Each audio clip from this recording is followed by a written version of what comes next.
Donc, j'étais en train de dire que nous vous saluons par le nom du précieux Seigneur Jésus-Christ qui permet que nous soyons encore présents avec vous aujourd'hui.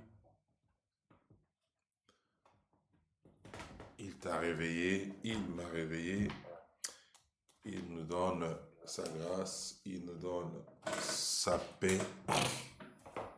Son nom, c'est El Shaddai, son nom, c'est Adonai, le Dieu qui pourvoit à nos besoins.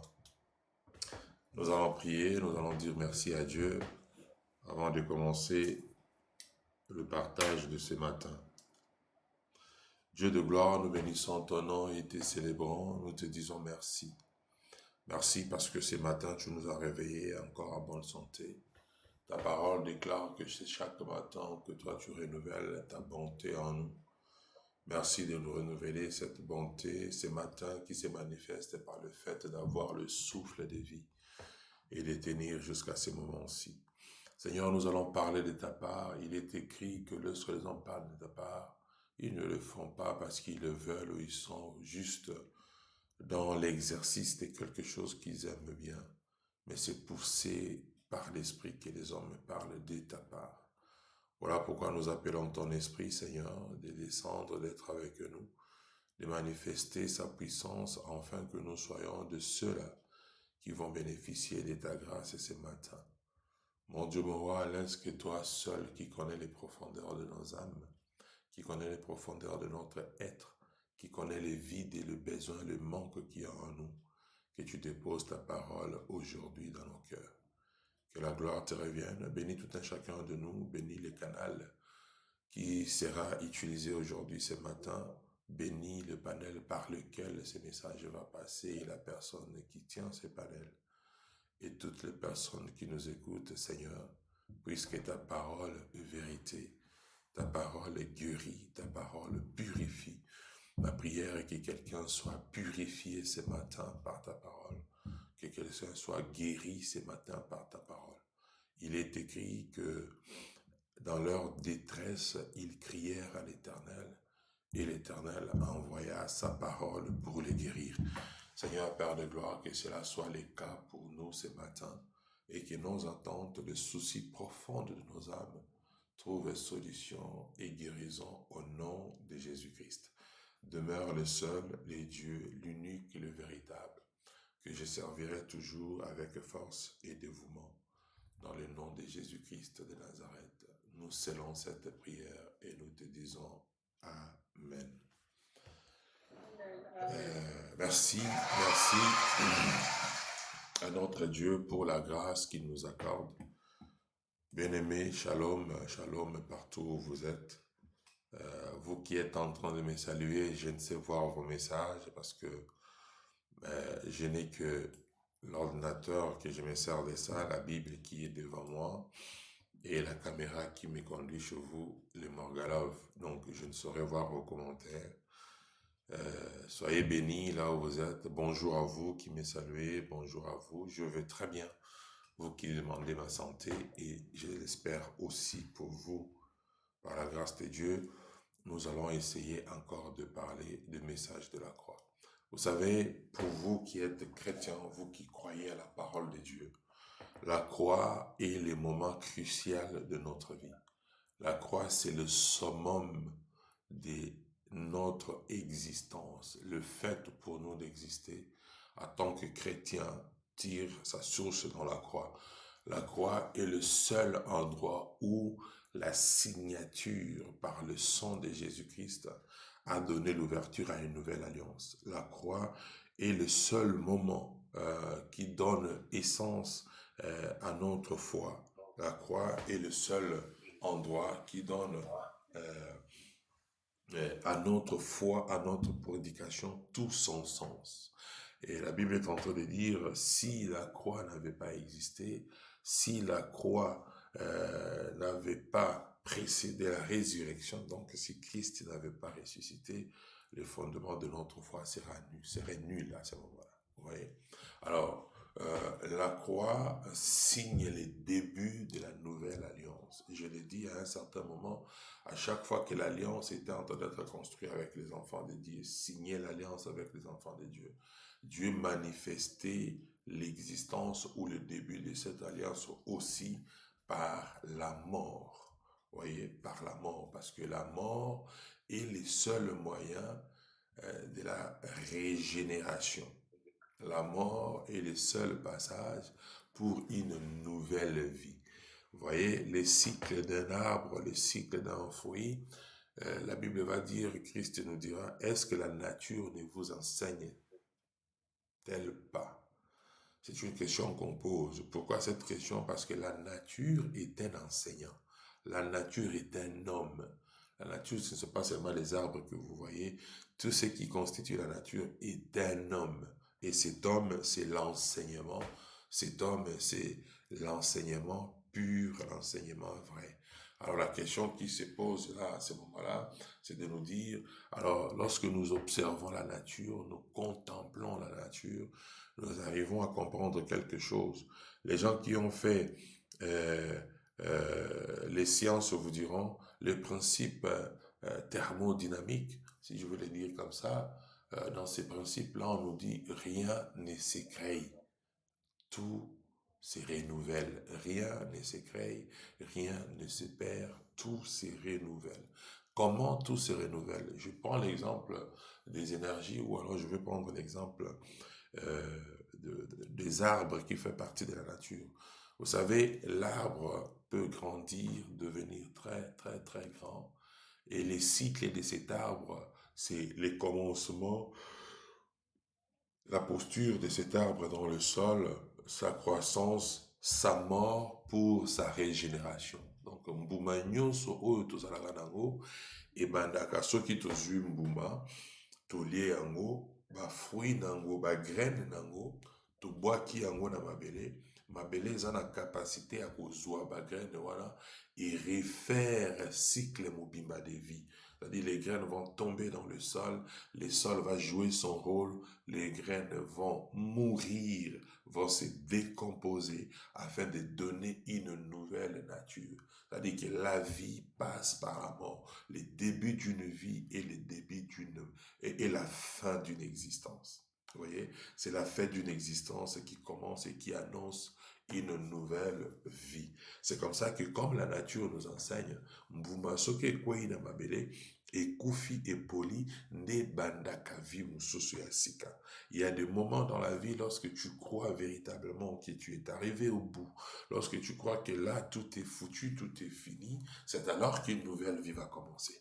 Voilà pourquoi je veux donner confiance à quelqu'un ce matin. J'aimerais te pousser à comprendre. Lorsque tu vois que tu es au bout et qu'il n'y a plus rien qui marche dans ta vie et que la vie est stoppée et que les choses que tu veux bien faire ne marchent plus, laisse-moi te dire, la mort annonce toujours la vie. La mort annonce toujours la vie. J'aimerais le dire à quelqu'un ce matin, je ne sais pas pourquoi j'insiste, j'aimerais te dire que la mort annonce toujours une vie. La mort a toujours été le début d'une nouvelle vie. Lorsque tu es dans un stade de ta vie où tu sais que tu as tout perdu, où on t'a donné des diagnostics, où le mariage s'est brusquement arrêté, un amour que tu as tellement voulu s'est brusquement arrêté, un travail que tu aimais bien s'est brusquement arrêté. C'est-à-dire que tu n'as pas été à la cause du malheur qui t'arrive. Laisse-moi te dire ce matin que l'annonce de la mort qu'on venait de te donner est tellement en train de prédire, est en train de parler de la vie qui bientôt est en train de commencer. Vous savez, il y a un moment où lorsque Christ est mort à la croix, on l'a posé dans le sol, il est entré comme le grain qui devait se décomposer. Voilà pourquoi lorsqu'il se décompose, il sortira avec un nouveau corps. La décomposition permet les renouveaux.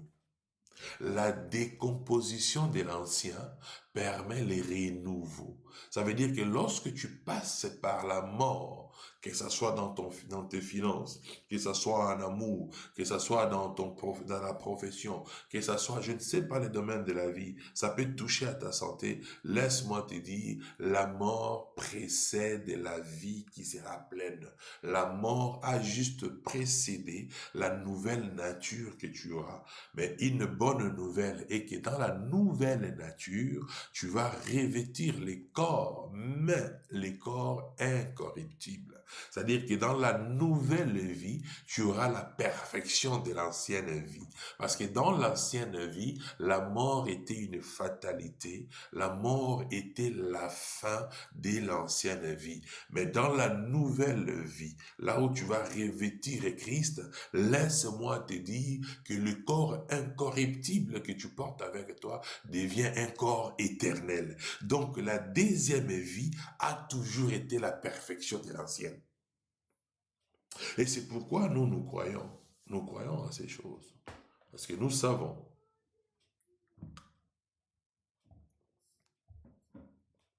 que ces choses trouvent tout son sens à la croix. Et maintenant, lorsque Christ va monter à la croix, il va nous dire ceci. À la croix, il va nous dire quelque chose de très important. Je suis dans Luc 23, verset 34. Il va dire, Père, pardonne-leur, car ils ne savent ce qu'ils font. Le premier message de la croix dont on a parlé le dimanche passé, c'était Père, pardonne-leur, car ils ne savent pas ce qu'ils font. C'est-à-dire, les pardons a précédé les fêtes et les demandes de pardon. Les pardons donnés dans la souffrance, les pardons donnés dans l'amertume. C'est lorsqu'on est profondément touché, c'est lorsqu'on est profondément dans la douleur qu'on accorde le pardon. C'est lorsqu'on est trahi, c'est lorsqu'on est abandonné, c'est lorsqu'on est rejeté, c'est lorsqu'on est crucifié injustement. Et c'est à ces moments-là que Dieu te dit, je pardonne. Là, je suis en train de récapituler rapidement pour vous mettre dans le bain de ce que nous avons dit et de ce que nous allons dire aujourd'hui. Il pardonne dans la souffrance, il pardonne dans l'injustice, il pardonne dans l'abandon, dans la trahison, dans le rejet. Bien-aimé, pour pardonner, n'attends toujours pas qu'on te demande pardon. N'attends toujours pas qu'on te demande pardon. En tant qu'enfant de Dieu, les pardons te libèrent de tout fardeau. En tant qu'enfant de Dieu, les pardons te justifient. En tant qu'enfant de Dieu, les pardons est la manifestation de la nature divine qui est en toi. Parce que nous avons dit que le premier point, la nature, le pardon était la nature de Dieu. Et Dieu était miséricordieux, Dieu est compatissant, il est lent à la colère et il est riche en bonté. C'est-à-dire le pardon qu'il donnait à la croix n'était pas seulement parce qu'on lui avait fait du mal, c'était la manifestation de tout ce qu'il est, la manifestation de la bonté de Dieu. Sur la croix, la manifestation de la nouvelle alliance, c'est le pardon. La manifestation, écrivez pour vous qui écrivez, la manifestation de la nouvelle alliance, c'est le pardon. Le pardon. Dans l'ancienne alliance, dans les jardins d'Éden, lorsque l'homme a péché, il n'y avait pas de pardon. La première des choses, l'homme a subi les conséquences de ses péchés. Il a été chassé du jardin. Lorsqu'il est chassé du jardin, c'était parce qu'il avait péché et que la mort a sonné à sa porte. La mort a frappé à sa porte. Il a été chassé du jardin. Pourquoi?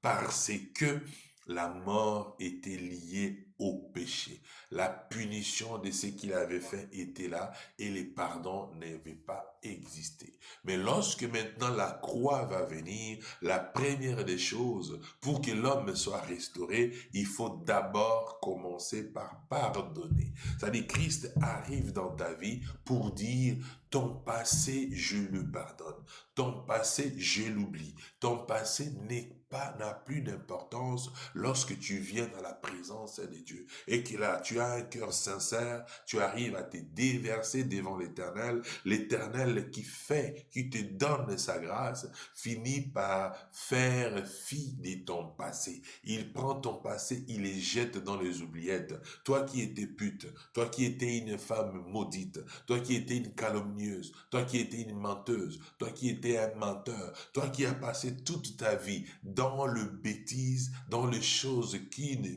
bénissaient pas Dieu, alors Dieu dit, je prends tout ce qui a été au départ, je te le pardonne. Ça veut dire que vous ne mangerez pas les fruits de cet arbre de peur que vous mourrez, je pardonne cet acte.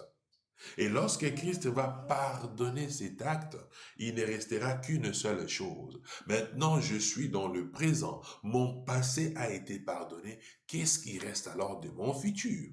Où suis-je en train d'aller? Parce que autrefois, je me suis conduit seul. Autrefois, j'étais dans le mal. Autrefois, tu as manifesté ta présence. Ta nature est pardon et ce pardon m'est accordé. Et comme le pardon m'est accordé aujourd'hui, quelle est la nature que j'ai alors? Parce qu'hier, nous avions eu la nature de péché. Et aujourd'hui, nous marchons encore dans la nature de péché. Jusqu'à ce qu'on tombe, jusqu'à ce qu'on ait la grâce de rencontrer ces dieux. C'est Dieu bon, c'est Dieu miséricordieux, c'est Dieu compatissant, c'est Dieu qui est lent. Lent, pas dans la marche, lent dans la colère, mais qui est riche, trop riche en bonté. Et tu l'as rencontré aujourd'hui, mais Dieu te dit, un chemin est à faire avec toi.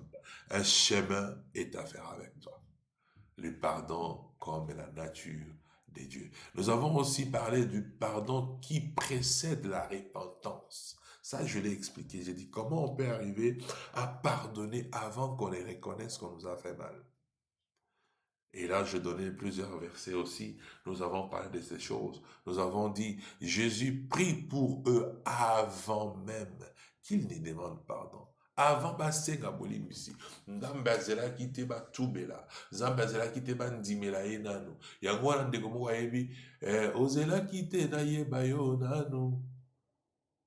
Mais la nature na ngai ya péché, tu t'es livré pour moi. Ça c'est Dieu. Le pardon qui précède la repentance.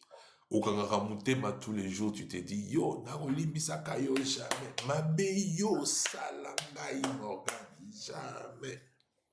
Laisse-moi te dire, tu es en train de te déformer, tu ne lis pas Morgan, tu te lis toi-même.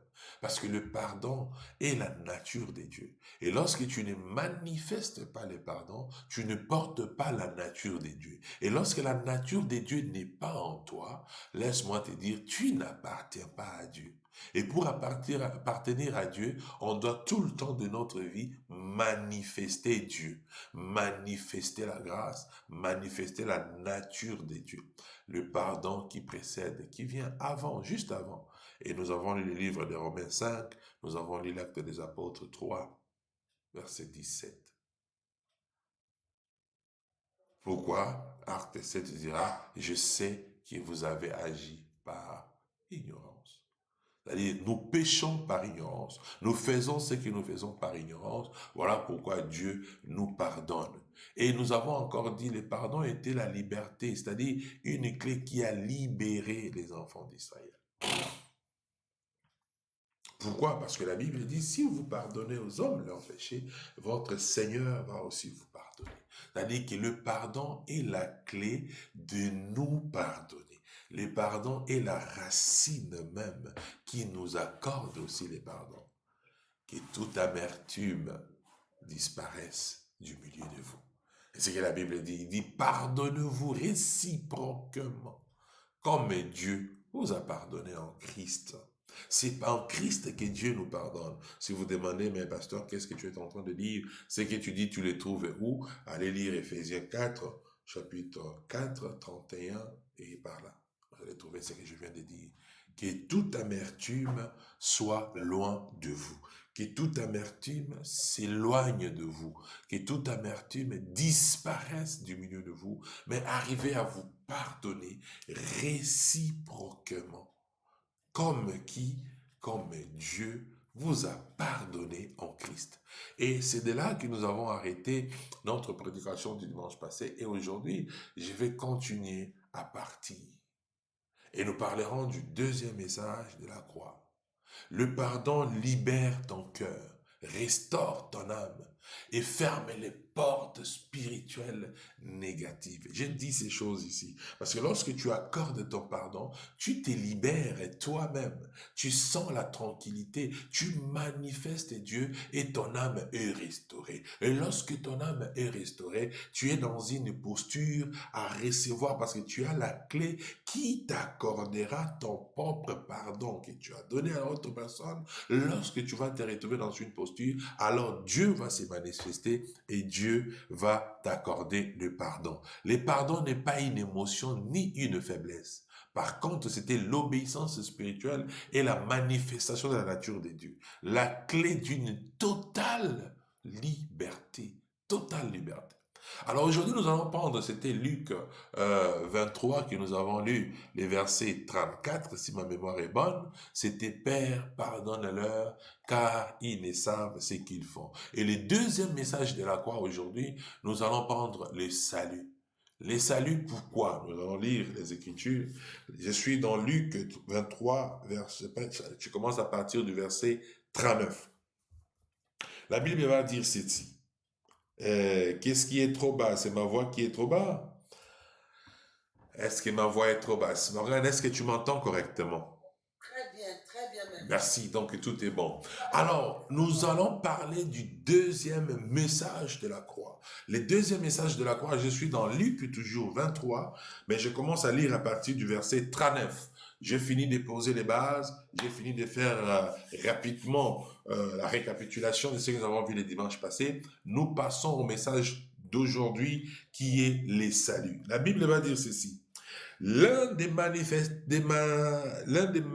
malfaiteurs, je suis dans le verset 39, l'un des malfaiteurs crucifiés l'injuriait, apparemment mes lunettes ne sont pas très claires, je vais lire sans lunettes, je crois que ça pourrait être mieux.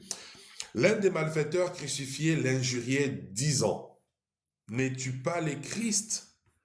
Sauve-toi toi-même et sauve-nous. On vient défier Christ à la croix. Il monte à la croix pour nous, mais nous les défions. Il est à la croix, mourir pour nous, nous foulons au pied la grâce qui nous est accordée. Alors le malfaiteur va lui poser la question. Il dit, hey, type, master, Nélin, yonde Christit. Hein, c'est comme qui a ocholaye. Yo, andi maganaye Christé. Mais na croix sali sembla ya ondima e po acholaye. Oh, ezalaki introduction ya licho. Ba ocholaye. Mais yondolo ba yonde Christ inko. Mais si tu es Christ, ben écoute, c'est aussi simple que ça. Sauve-toi et sauve-nous. Pourquoi? Parce qu'il avait la connaissance de Christ, capable de se sauver et de sauver l'humanité. Il avait la connaissance que Christ était là pour le sauver. Bien-aimés, les gens qui nous défient dans la vie, les malfaiteurs dans la vie, ce n'est pas des gens qui ne connaissent pas la loi. Ils connaissent la loi, mais ils bravent. Ils connaissent la loi, mais ils vont à la contre de la loi. Parce qu'ils le savent. Les malfaiteurs aujourd'hui, laissez-moi vous dire, la loi très bien. Ils savent que lorsque nous allons braquer la banque, nous allons nous faire arrêter. Ils savent que lorsque nous allons attaquer X, Y chose, voilà les dispositifs qui vont se faire. La police va être appelée et il y aura un déclenchement de système de sécurité interne. Il y aura ça, il y aura ça, il y aura... Ils le savent pertinemment bien. Mais qu'est-ce qui se passe? Bazalakana courage à kokende à la contre. Ils se décident d'aller à la contre. Et ils se disent, si on nous attrape, voilà les conséquences. Mais si on ne nous attrape pas, voilà ce que nous allons gagner. Et on prend le risque pour que nous atteignions notre objectif. Bien-aimé, on n'est pas différent de ces brigands. Toi, là où tu es aujourd'hui, tu sais très bien que Dieu existe. Tu sais très bien que tu marches dans une vie qui ne correspond pas à Dieu. Tu sais très bien que tu es en train de vivre une vie qui n'est pas correcte. Mais tu défies Dieu quand même. Oyebi na yo très bien, que nazo kende kosala kindumba. Je cours plusieurs risques, à la fois spirituels que physiques. Na koki pe kozwa kindumba, mais olobi te ngai okomela nga te. Sida na kozwa ngo te na o signé yango. Mais tu sais que tu prends les risques.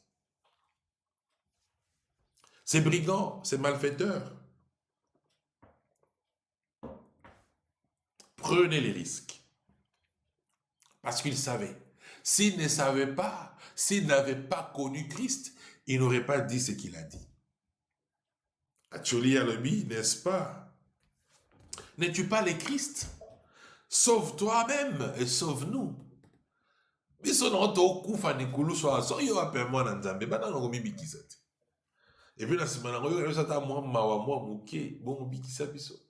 C'est-à-dire les brigands avaient la connaissance que Christ devait lui sauver. Alors il fallait qu'il commence par là. Pourquoi il n'a pas dit sauver, mi sauver après? Il a dit mi bikisana nuyo. C'est-à-dire quitte la posture du condamné et prendre la posture du juge afin de nous acquitter. Donc les brigands savaient que les juges par excellence étaient à la croix.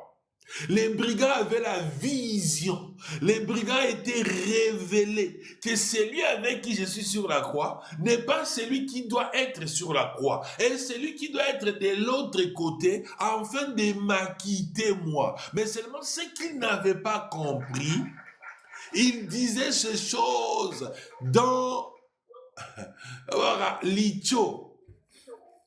Aosekankolo. Mais en train de Kosekankolo, il déclarait la prophétie vraie, que celui-là était le fils unique, écoutez-le.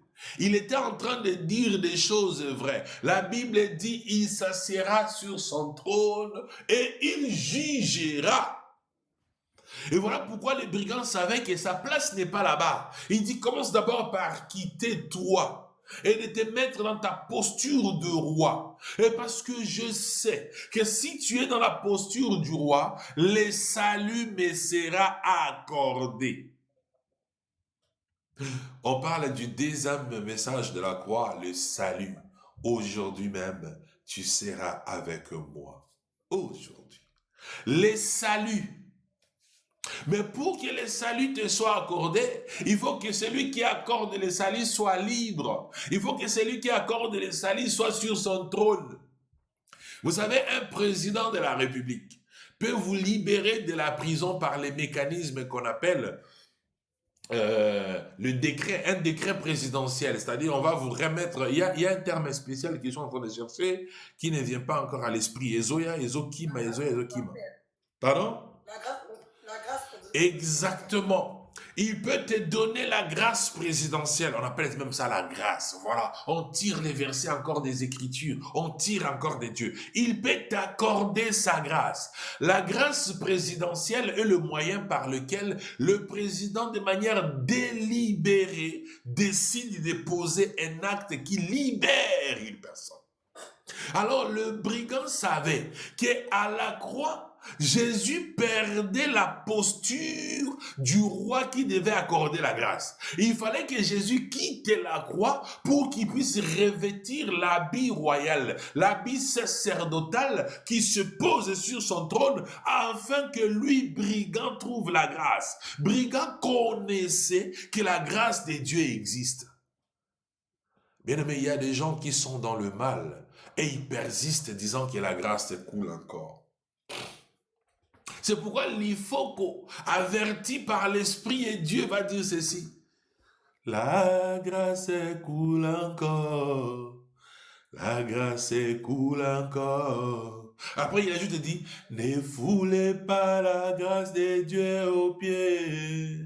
Ici, il est en train de fouler la grâce. Pourquoi il foule la grâce? Il sait que la grâce est à côté. Mais à fouler en haut, à la grâce. Maintenant, nous allons lire les versets 40. Nous allons comprendre la différence entre celui qui foule la grâce aux pieds et celui qui reçoit la grâce comme un don parfait venant de Dieu. Verset 40, on va nous dire ceci. Il dit, mais l'autre le reprenait et dit,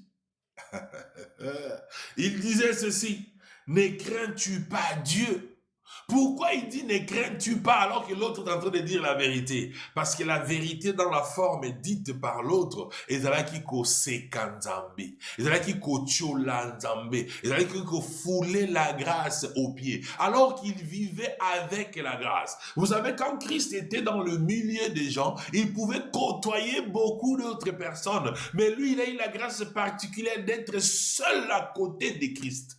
C'est-à-dire, Christ n'est plus dans la foule, mais Christ en aparté avec lui. À côté de la croix, il pouvait communiquer, dire à Christ des choses que la foule ne va pas écouter, et Christ pouvait lui répondre et donner solution à son problème. Mais il a choisi fouler la grâce aux pieds. C'est comme ça que toi et moi, nous foulons la grâce aux pieds. Beaucoup de fois, Christ est venu à côté de nous. Il a quitté parce qu'il a toujours été loin. Loin pourquoi? Parce qu'il est entouré par la foule. Loin pourquoi? Parce qu'il est entouré par sa ceinture de protection, les apôtres autour de lui. Tu n'avais pas la possibilité d'entrer, d'arriver auprès du Christ. Mais cette fois-là, c'est lui qui vient. La femme qui coulait le sang s'est faufilée entre les gens, brava comme ça, tout interdit afin de toucher Christ. Mais ce jour-là, Zachée a eu la grâce. C'est la grâce qui est venue vers lui. Et ici, nous sommes face à une personne qui trouve la grâce. Aujourd'hui, tu es en train de trouver la grâce. Tu entres ici, tu commences à écouter, après tu descends. Tu entres, tu commences à écouter, tu descends. Tu foules la grâce aux pieds. Parce que le message qui sort aujourd'hui te concerne. Alors, au lieu takao kibaka, tikala po yoka. Vous montez à un moment 70, 80, vous redescendez. Vous fouillez le message. La grâce qui vous accorde aujourd'hui la liberté, vous le fouillez aux pieds. Même toi qui veux descendre, c'est à toi que je parle. Oui, c'est à toi. Ne foule pas la grâce de Dieu aux pieds. Hein? Tu n'es pas là par hasard. Tu n'es pas là par le fait du hasard.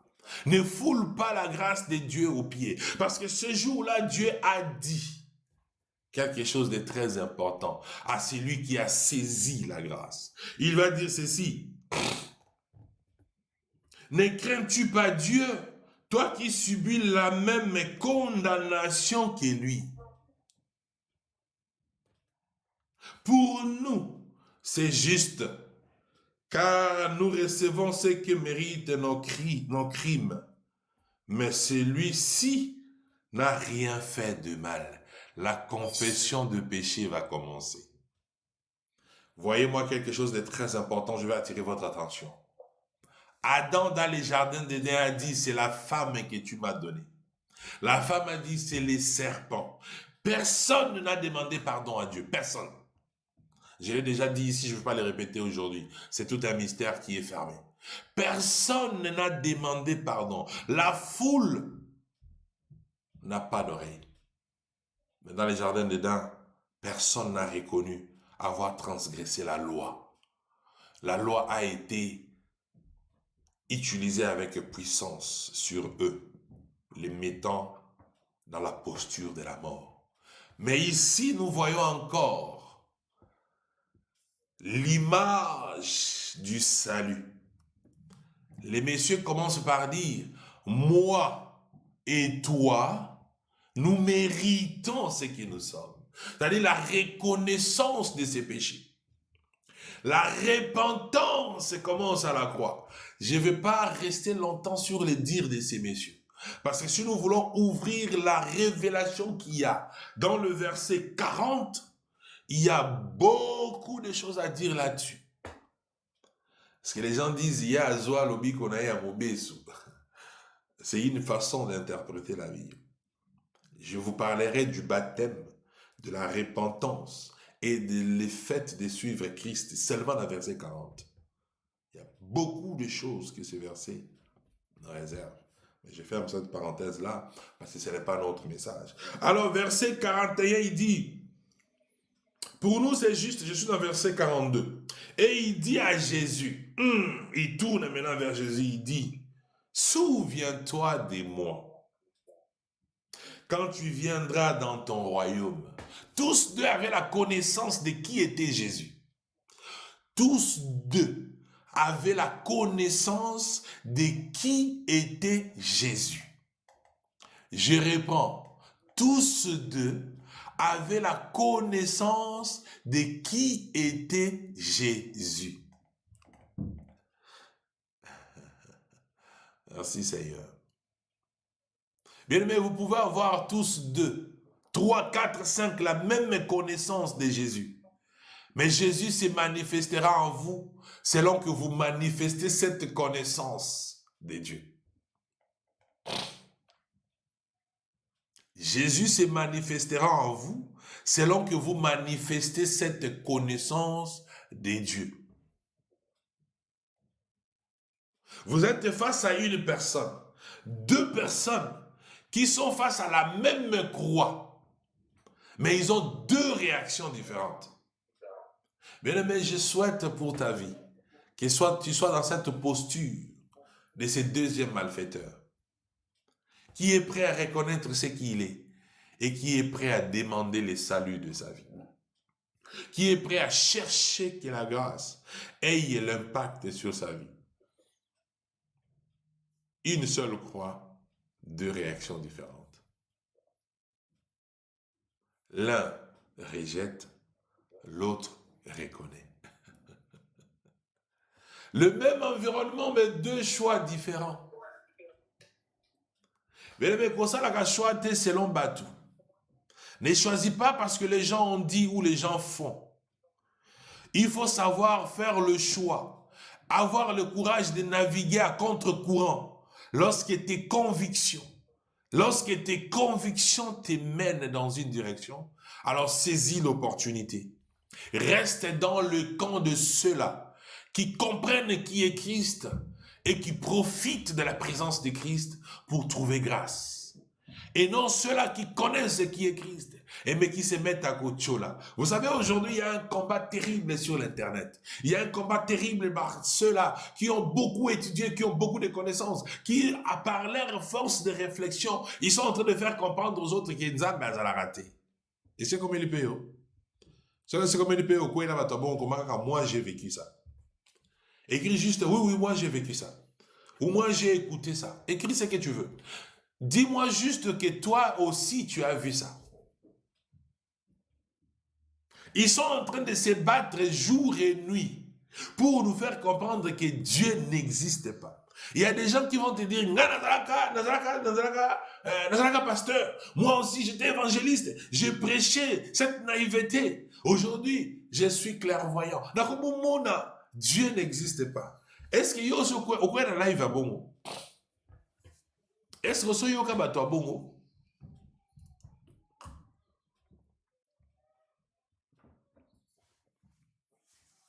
Est-ce que so kutana bato bongo? Laisse-moi te dire, Moutouana na yo bozalo ka ba deux brigands. Même situation. Bino so ba malfaiteur. Mais yé ana connaissance en Zambie. Vous savez, lorsqu'on veut nier l'existence de Dieu, on souffre comme pas possible. Moi, je veux quand même micro, s'il te plaît, maman. Lorsqu'on veut nier la présence de Dieu, lorsqu'on nie la grâce de Dieu, lorsqu'on nie le fait que Dieu a existé, c'est une souffrance. C'est-à-dire, on va face à ma évidence, mais c'est un travail beaucoup plus dur que de croire que Dieu existe. Croire que Dieu existe est très simple. C'est pourquoi je vous dis, les gens qui disent que Dieu n'existe pas, ce sont des gens qui souffrent. Ils n'ont pas si au bout de évidence, c'est dans le bousson. Mais tous deux avaient la connaissance que Dieu existe. Que celui qui était avec eux était Dieu. Que celui qui était avec eux était le roi. Capable d'aller et de se souvenir d'eux, capable de s'asseoir dans l'habit, le sacerdoce royal et de donner la grâce à tous les deux. Mais il y a un qui a foulé la grâce aux pieds. Comme ces gens-là qui vous disent, c'est des hérésies. C'est pourquoi je comprends les branamis, à un certain moment, ils interdisaient à leurs enfants d'étudier, de faire des grandes études. Branamis, dans format dans Bangwa Liboso, ils interdisaient ça. Parce que eux, ils ont compris, on leur a dit dans les Écritures que plus tu t'enrichis en connaissance, tu t'éloignes de Dieu.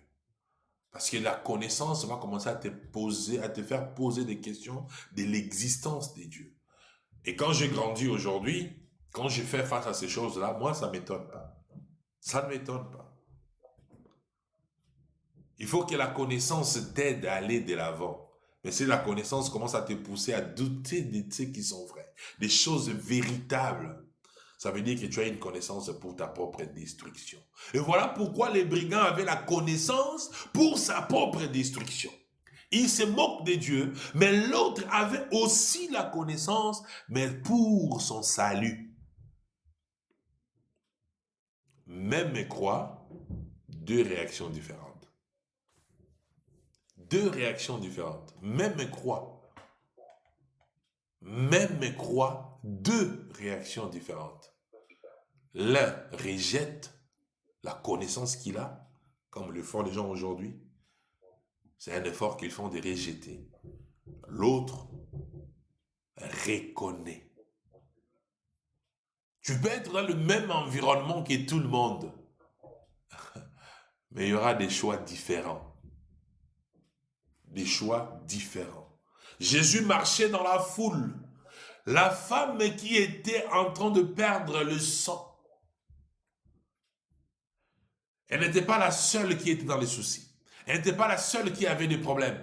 Mais elle, l'environnement où Christ était, la posture de Christ, Christ était en train de passer. Il était dans le même environnement, mais son choix a été différent. Ma prière ce matin est que tu fasses un autre choix. Que les obstacles apparents au devant de toi ne te mettent pas dans une posture à fouler la grâce aux pieds. Alors Christ va répondre maintenant à celui qui va lui dire, souviens-toi de moi. Quand tu viendras dans ton règne, il était très bien conscient que Christ mourant, il ne mourrait pas. Quel brigand avec une révélation forte. Il savait très bien. L'autre dit, si tu es Dieu, sauve-toi et sauve-nous. Degré à connaissance na yo na nzambe, degré à lobiko na yo, na bandeli yango eloko oyo. Degré à connaissance na yo na nzambe, degré à lobiko na yo. Celui-ci dira, sauve-toi et sauve-nous. Souka ya connaissance na ezalaki wana. Mais le deuxième brigand avait la connaissance de Pâques, avait la connaissance d'Exode 12, avait la connaissance du traversé de la mer Rouge. Il savait et il ajoute, parce qu'il était conscient que ce n'est pas dans cette posture de la croix que lui qu'on va se souvenir de lui. Il savait que Christ même à la croix finira par ressusciter et lorsqu'il viendra dans son règne, le monsieur avait l'information de l'Apocalypse. Il avait la formation, l'information de l'Apocalypse. Il avait la révélation que Christ reviendra pour chercher l'Église. Bien-aimé, quelle est la dimension de la connaissance qu'on a dans le Nzambé? La profondeur de la connaissance de Dieu te mettra dans une posture à réclamer certaines choses de droit. Puisque tu as la connaissance, les filles de Chélopade avaient la connaissance de l'héritage. Le jour où ils sont partis chez Moïse, Dieu a permis en sorte que la loi d'Israël puisse changer. Les lecteurs de la Bible savent. On a parlé de ce sujet avec Maman Nadia. Si vous allez dans le livre de Deutéronome, si ma mémoire est bonne, 27, je pense. La connaissance de Dieu peut changer les choses à ta faveur. Et le degré de la connaissance que tu as de Dieu correspond au degré de la révélation que tu reçois.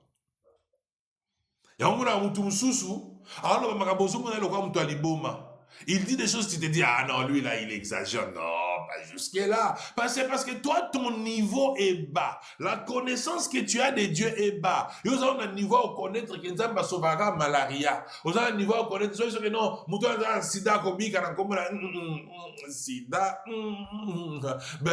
Même la science a dit, moni sida wanande. Ça dit, ton niveau de connaissance de Dieu, et ça correspondre à la possible grâce au Koki Kozwa. Lorsque tu crois tellement en Dieu et que ta connaissance est élevée des dieux, tu bouscules les dieux.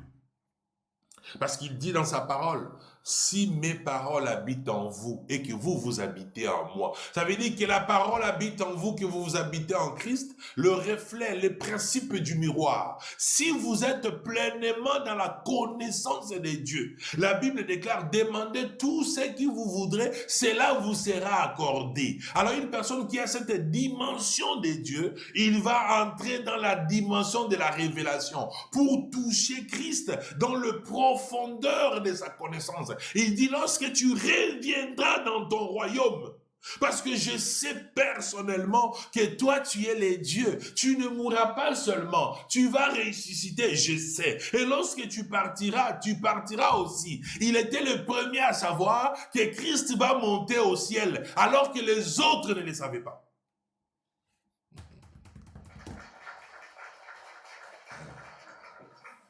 Salaka makasi ya kuruka koyeba bonzambe o baninga bayebite.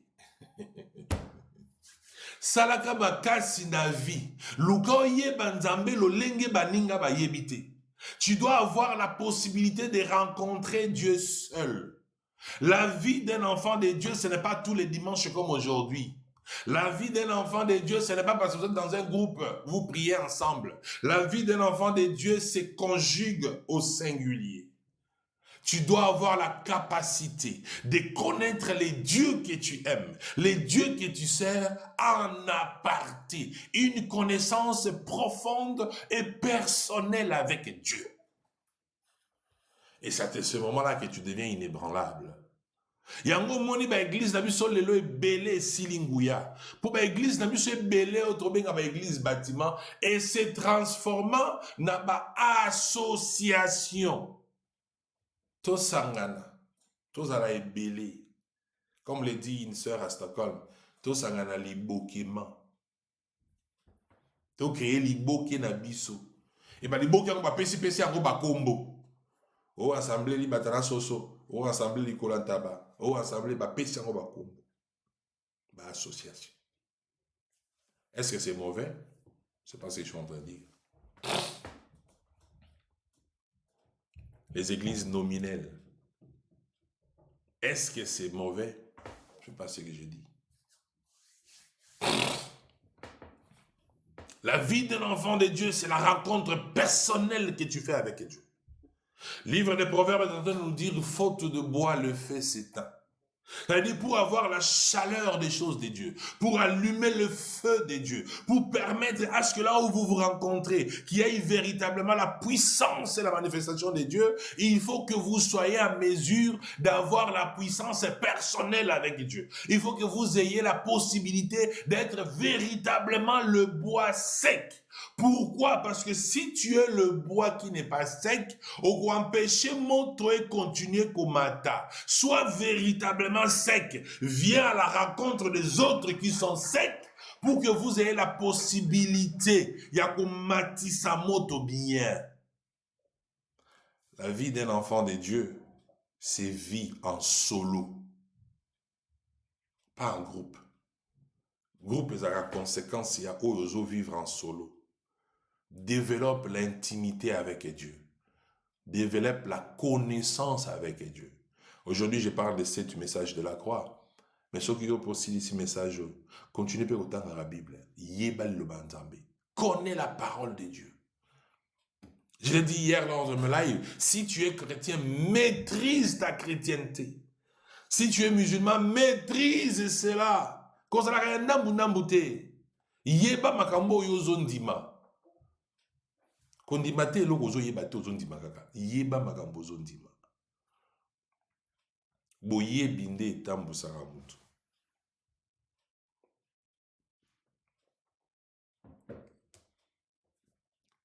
Degré à koyeba na yo, degré à ngolo okozwa. Il dit, il te sera fait selon ta foi. Or, la foi repose sur la connaissance. La foi repose sur la connaissance.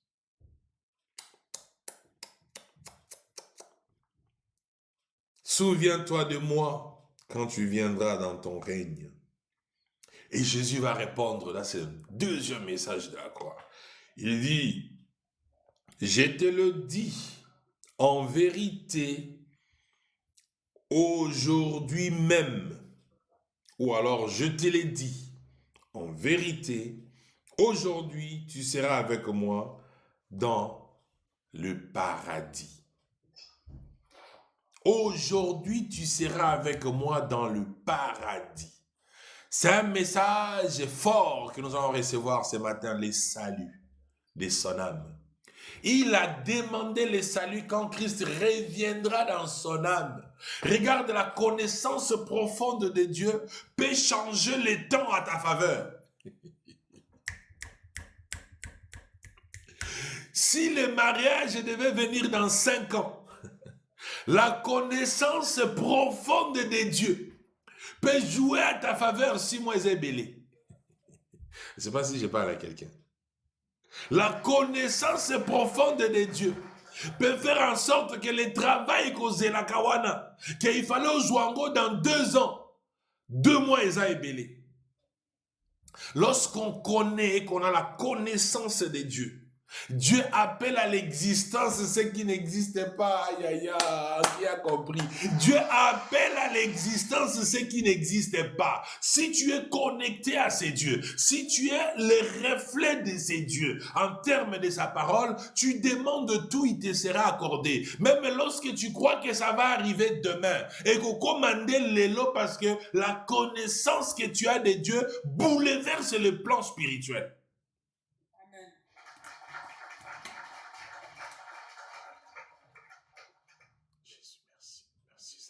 La connaissance que tu as de Dieu va bouleverser tous les schémas répétitifs de ta vie. Dieu est capable de bouleverser ces choses parce que tu es en communion avec Dieu. Parce que la parole de Dieu habite en toi. Tu peux déclencher le salut que tu crois va arriver dans le jour qui vient, dans le règne qui viendra. Mais le règne est là. C'est que le brigand ne savait pas. La petite portion de son ignorance, c'est que le règne était déjà là. Mais il espérait, et c'est l'espérance qu'il avait qui va faire en sorte que le règne qui était là, regardez très bien, Dieu qui a prévu juger à la fin des temps, Dieu qui a prévu mourir et ressusciter, prendre les corps célestes, aller au ciel, envoyer son esprit, afin qu'il vienne après. Dieu a changé les calculs. La connaissance de Dieu change les postures de Dieu pour ta faveur. La connaissance de Dieu. Ça change la posture de Dieu à ta faveur. Vous vous souviendrez d'une histoire d'un roi à qui Dieu a dit par son prophète, prépare ta maison parce que tu vas mourir.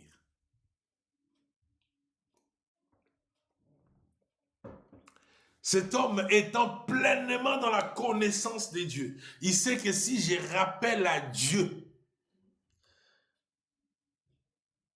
Dieu va se manifester à ma faveur. Je rappelle à Dieu, oh, alléluia. C'est lui qui doit défendre ma situation. Je n'ai pas dit que ce sont les hommes, oh. Je n'ai pas dit les politiciens, oh. Véritablement, ils ne peuvent rien changer. C'est la connaissance parfaite de Dieu qui crée en toi la foi en ces dieux-là, qui est capable de changer les choses à ta faveur. Lorsque ce roi a tourné les regards vers Dieu pour dire « Souviens-toi de moi », et Dieu s'est souvenu de lui, il a dit « Non, tu continues à vivre ». Pour changer la décision de Dieu, pour appeler la grâce plus proche de toi. Il faut à peu près 3 ans pour à Moussala. Parce que notre expérience était, Dieu est capable de bousculer tout le plan naturel pour faire imposer le surnaturel, parce que l'inexistence peut exister par le simple fait que tu connais Dieu. Et Dieu fait jouer les choses à ta faveur. Et maintenant, Dieu va lui dire, hé, petit, na sentir foi et ton Dieu, tu connais tellement ces choses que je ne peux plus attendre le retour pour que toi, tu sois sauvé. Et je t'accorde les saluts maintenant. Aujourd'hui, tu seras avec moi au paradis. L'instantanéité du salut. En tout cas, en lisant la Bible, la moni mususu te oyo ba pesa ye promesse wana azarate. La connaissance des dieux bouleverse les schémas établis par Dieu. Pourquoi ça bouleverse les schémas établis par Dieu? Parce qu'il n'y a qu'une seule chose qui change Dieu. Il n'y a qu'une seule chose qui arrête Dieu. C'est Dieu lui-même. Dieu ne s'arrête que par lui-même. C'est la parole. La connaissance de la parole te permet d'œuvrer dans les sphères que l'homme lambda ne peut pas arriver. La connaissance de Dieu te permet d'entrer dans les sphères, de créer avec Dieu. La connaissance de Dieu te permet de ressembler à Dieu.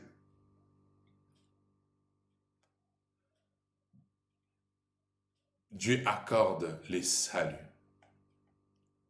Cet homme était là coupable. 41, il dit, je suis coupable.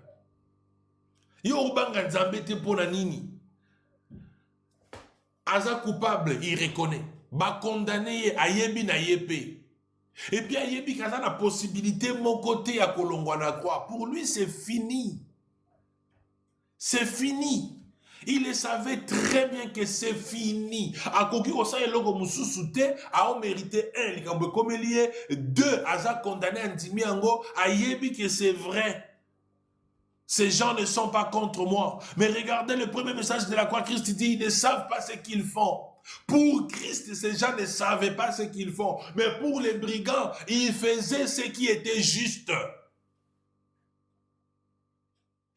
Mais même si les hommes te condamnent parce qu'ils ont trouvé raison de te condamner. Même si les hommes te rejettent parce qu'ils ont trouvé raison de te rejeter. Ils ont raison parce qu'ils t'ont rejeté à cause de ce que tu es. À cause de ce que tu as fait, à cause de tes faiblesses, ils ont raison. Mais laisse-moi te dire, il y a quelqu'un qui te connaît. Même lorsque tout le monde va t'abandonner, il ne t'abandonnera pas.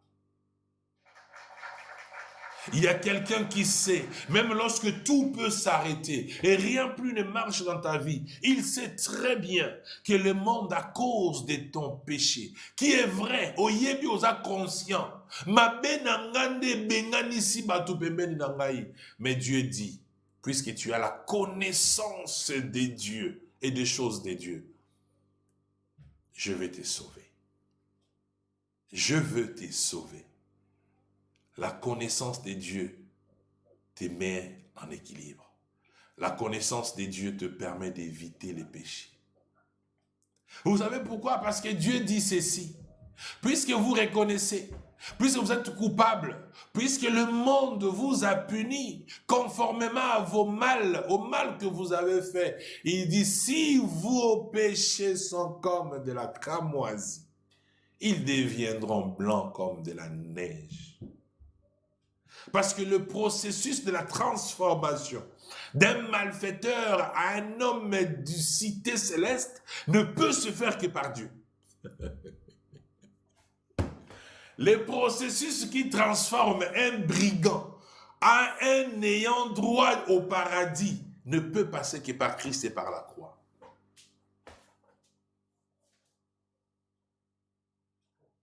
Il n'y a rien de ce que tu as fait. Il n'y a rien de ce que tu y es ne soit lourd pour Dieu. Pour les hommes, oui, c'est lourd. Pour les hommes, ça mérite la condamnation. Pour les hommes, ça mérite qu'on te chasse comme le lépreux, qu'on te mette hors de la ville. Oui, pour les hommes, oui. Mais pour Dieu, il n'y a aucun passé qui soit lourd pour que cela puisse se fouler aux pieds la grâce de Dieu. La grâce de Dieu balaye tout ton passé. Dites Amen avec moi. La grâce de Dieu balaye tout ton passé. La grâce de Dieu balaye tout ton passé. Parce que les hommes t'accuse. À tort ou à raison, ce n'est pas ça mon problème. Mon problème, c'est que tu sois dans une posture où tu reconnais, car le salut des dieux te trouve lorsque tu es perdu. Et ici, j'aimerais dire à quelqu'un que lorsqu'on reconnaît, lorsqu'on s'attache à Dieu, le salut des dieux est tout de suite et maintenant. Le premier point, le salut des dieux t'est accordé pas parce que tu es saint. Le salut des dieux t'est accordé parce que tu es dans la posture où tu reconnais qui tu es. Et tu espères en Dieu. Premier point. Le salut des dieux t'est accordé par la reconnaissance. Je suis en train d'écrire en même temps que vous aussi. La reconnaissance et la connaissance des dieux.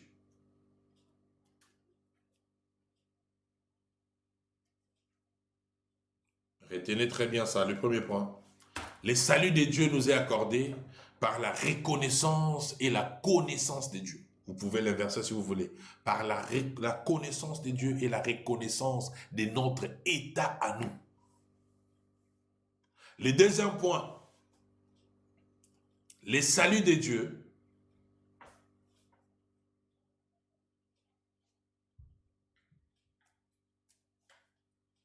est immédiat.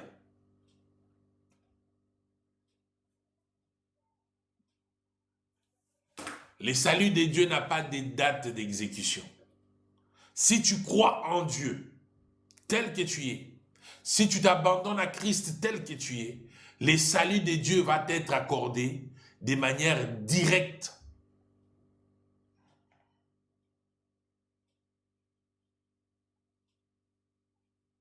Dieu n'a pas entendu que son règne vienne.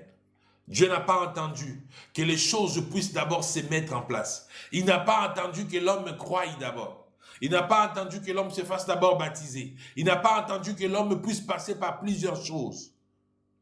La reconnaissance de son état et l'espérance à ce que Dieu peut faire a fait en sorte que Dieu décide de l'immédiateté du salut.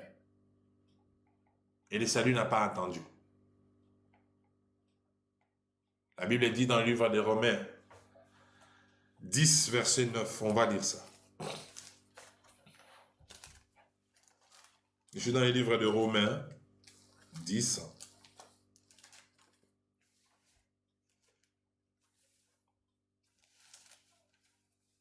Romains 10. Je vais lire au nom de Jésus. Je commence à partir du verset 8. Que dit-elle donc? La parole est près de toi, dans ta bouche et dans ton cœur. Or, c'est la parole de la foi que nous prêchons. Verset 9 qui me concernait. Si tu confesses de ta bouche le Seigneur Jésus-Christ, et si tu crois dans ton cœur que Dieu l'a ressuscité des morts, tu seras sauvé. Si tu confesses et tu crois, j'ai dit ici la connaissance de Dieu. Et lorsque tu confesses et tu crois, la reconnaissance et la connaissance de Dieu déclenchent le salut. Et lorsque tu es dans cette posture où tu crois profondément, le salut quitte le fait d'être une promesse. Ça devient une vie dans le présent. Le règne n'est plus ce qui viendra, mais le règne te trouve dans la posture où tu y es. Pourquoi? Parce que tu as revêtu la connaissance et la connaissance de Dieu t'a poussé au repenti, à la connaissance de ton état, à la reconnaissance de ce que tu es. En tant que pécheur, cette posture change la statue, les statuts du salut qui est à venir. Mais le statut du salut devient immédiat.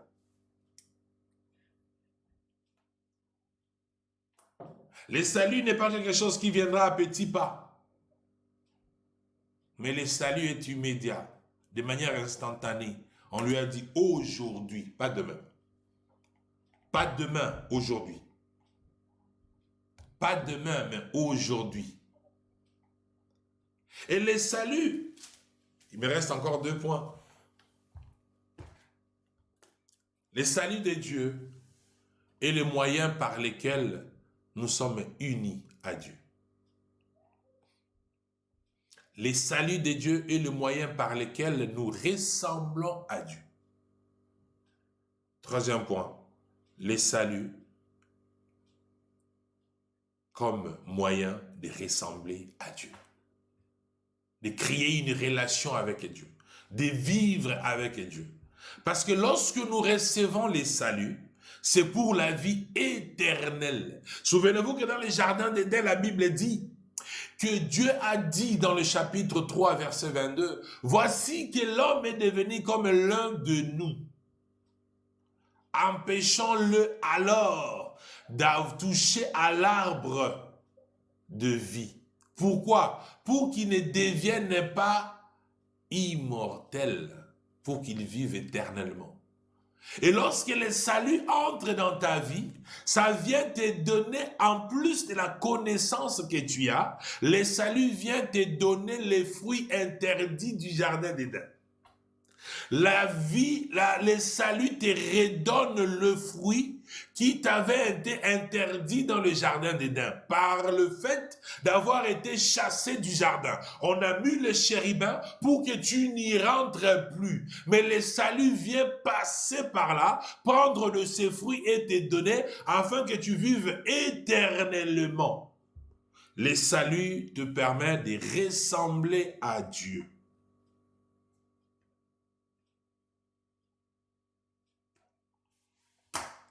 Quand Dieu accorde les saluts à la croix, c'est pour te faire passer du pécheur à celui qui a trouvé grâce auprès de Dieu. Du pécheur à celui qui a trouvé la paix, l'endroit, la place auprès de Dieu. De celui qui était mort à celui qui va vivre éternellement.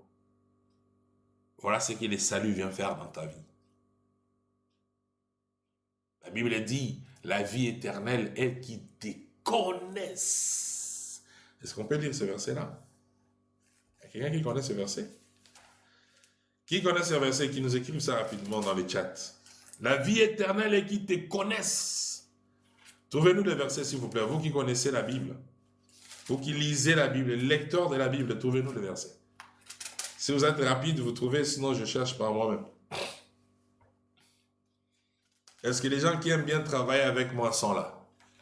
Trouvez-moi rapidement ce verset-là. C'est dans les livres des gens de toutes les façons. Je vous donne ça. Trouvez-moi le verset, ça va m'aider. Ça doit être dans Jean 17. Jean 17, Jean 16, quelque chose comme ça. Voilà. Vous n'avez pas encore trouvé. C'est Jean 17. La Bible dit ceci.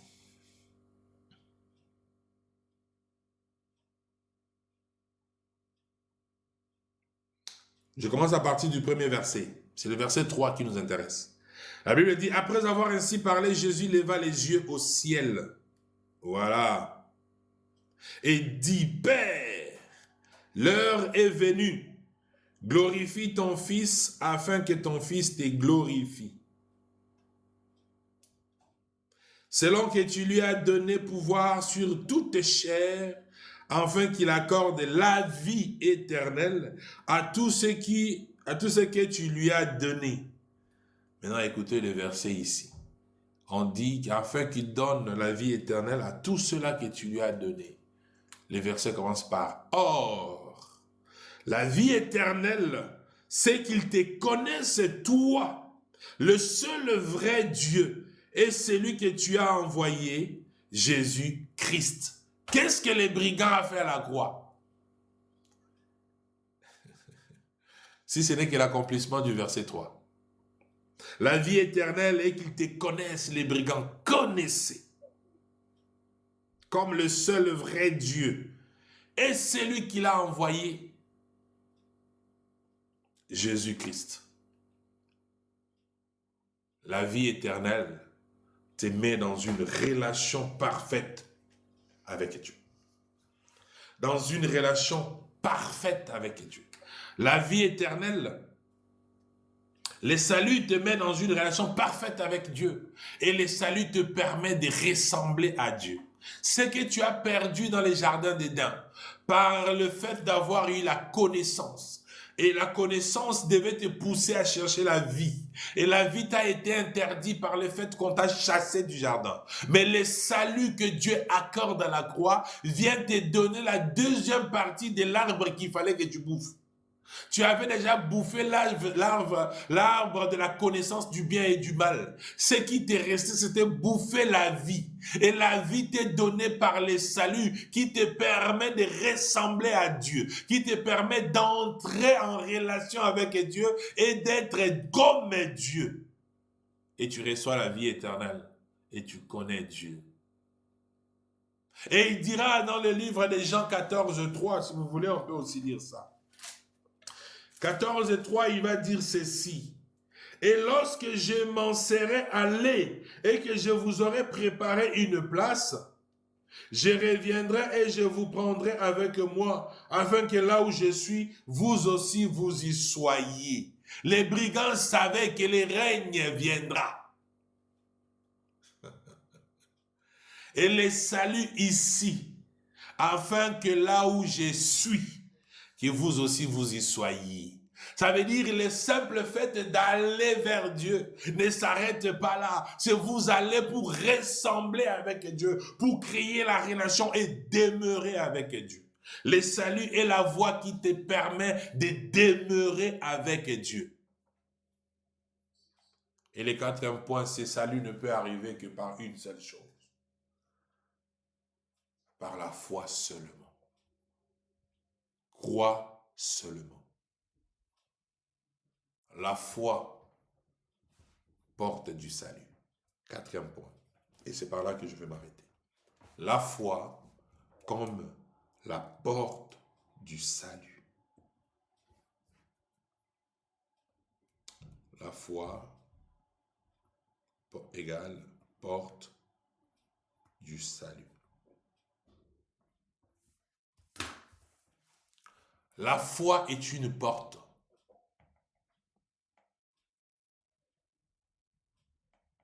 La foi est une porte. Pas seulement les bonnes œuvres. Ce n'est pas la religion. Nous ne méritons rien. Rien de rien. Nous ne méritons rien. Éphésiens chapitre 2.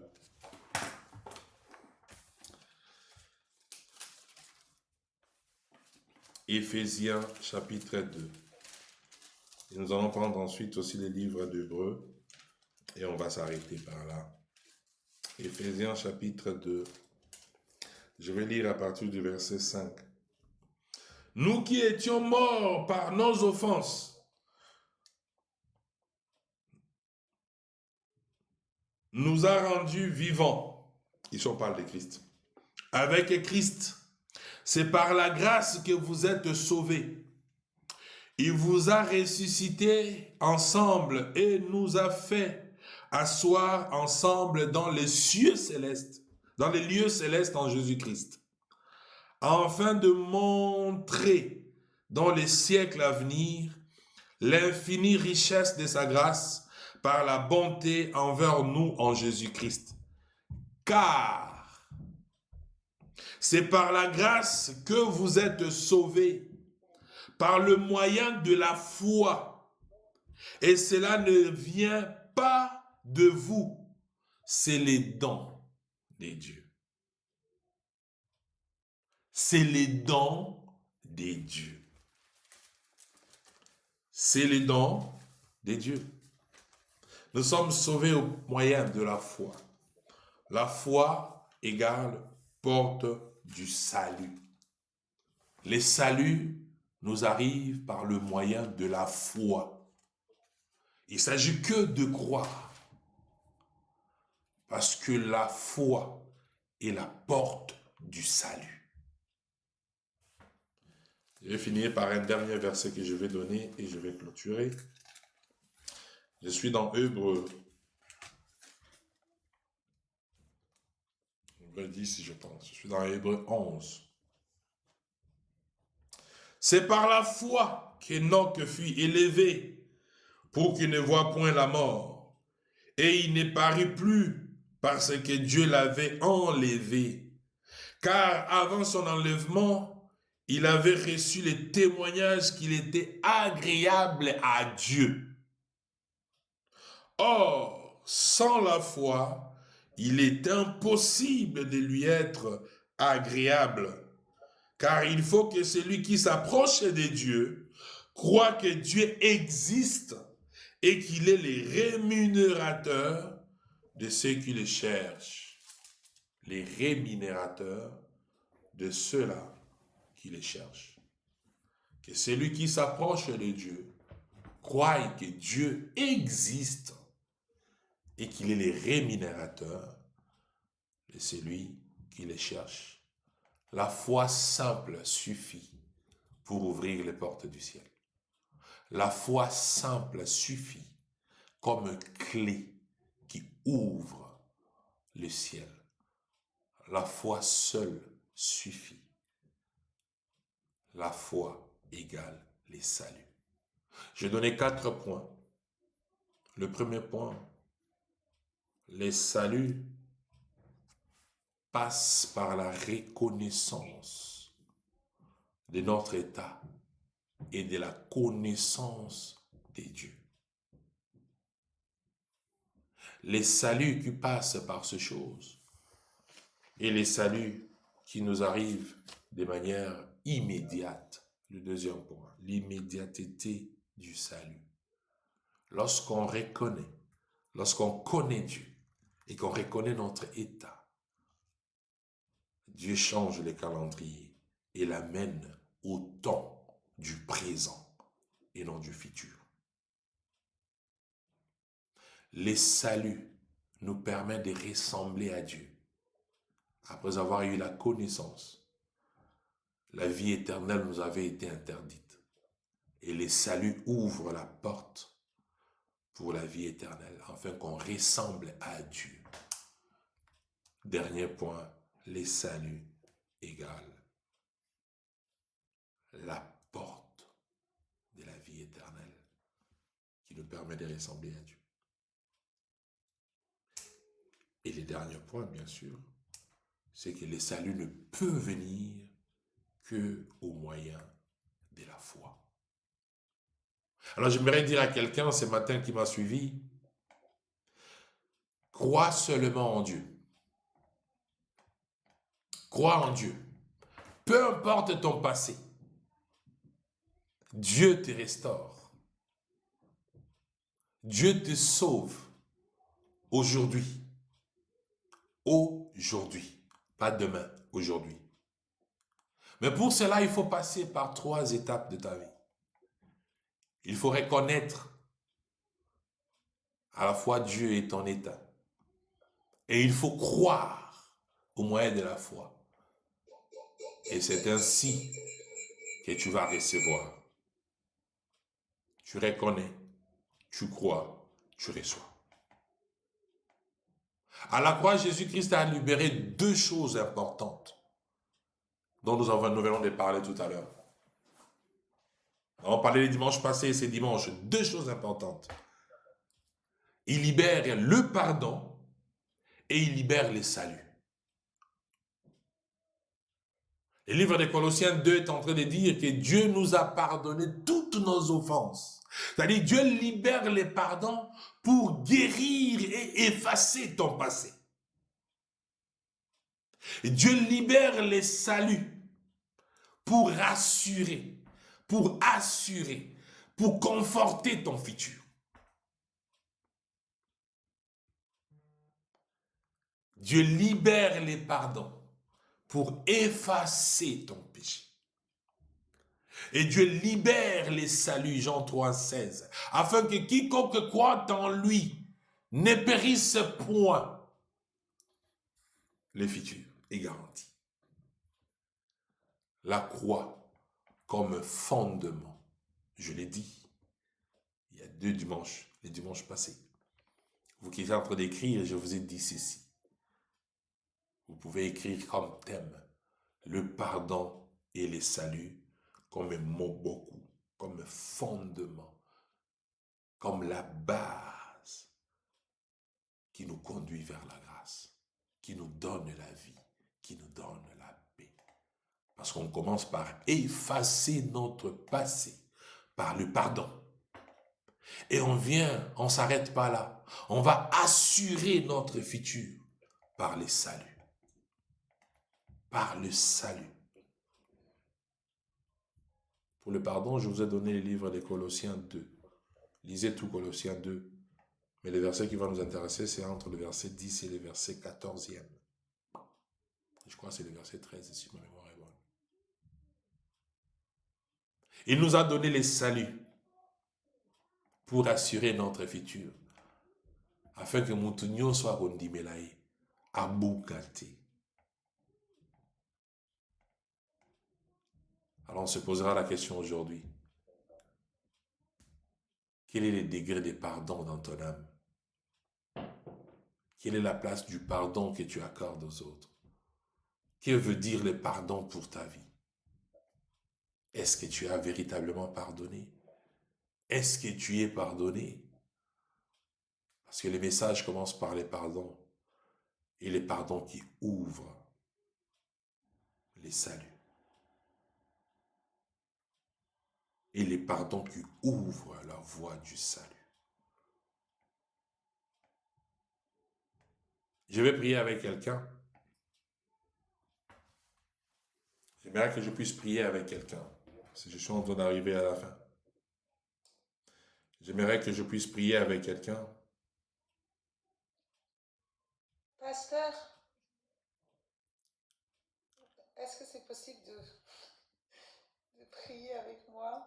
Parce que tout ce que vous avez dit vraiment, si vous savez ce qui m'arrive, j'ai l'impression que tout m'était destiné. Que Dieu soit béni.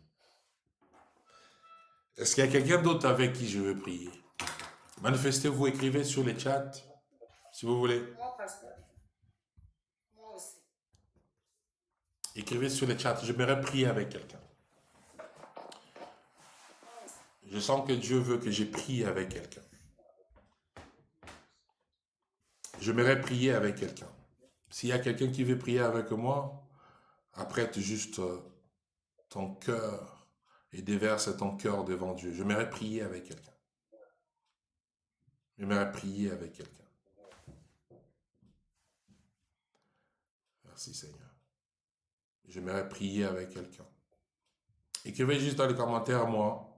N'ayez pas honte, écris juste moi. Écris juste moi. Dieu est capable de te restaurer. Dieu est capable de changer ta situation ce matin. Dieu est capable de changer ta situation ce matin. Dieu est capable de changer ta situation ce matin.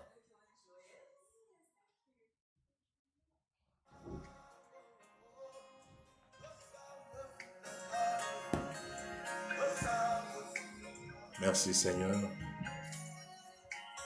Dispose juste ton cœur, on va prier.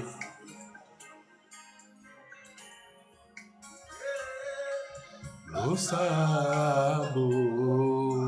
sabe futaka. Dispose ton cœur, on va prier le Seigneur. Merci Jésus. Merci Jésus.